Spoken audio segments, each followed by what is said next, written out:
I am giving someone a second chance, and we started over saying we're going to do it God's way. So if I start seeing the same devilish ways in him, or is it a sign from God telling me to just run and walk away?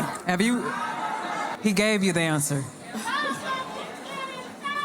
He revealed that spirit to you and you chose not to listen. The devil tempts you, God tests you.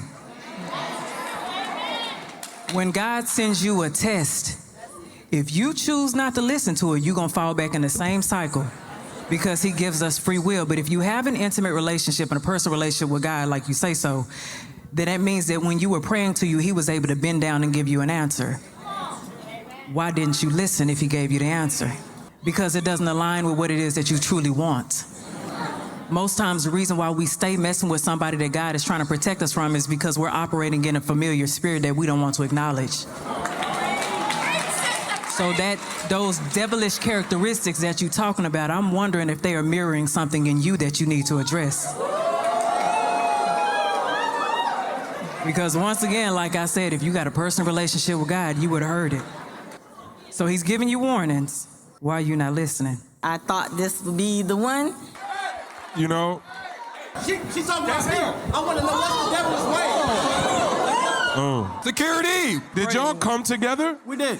I guess the question is, like, what are the devilish ways? I guess that was the question for me. Now, while I get when we started off real hot and heavy. But because we couldn't communicate, we fell apart. Maybe for like a couple of weeks. We were still having relations during that time. So while she's talking about a second chance, we never left. Again, the devilish ways. Ain't no cheating, ain't no outside nothing, ain't no disrespect, ain't nothing of that. But a loose temper. The question is, hold on, what is the devilish ways? Hear me out. But a loose temper? Yeah. When we think about how we can fall short, right. Sometimes it's not always the flashy things. Understood. Sometimes we can bulldoze our way. Sometimes we can be over talking. Sometimes we can impose our will on other people. What I'm saying is, and this is to you, brother, as the leader in this relationship, if you really care about making this second chance work, get some guidance in here. Because here's the thing, right now, you may see this episode and see a mirror, right? Because here's the thing, how often do we get to see how we react to things?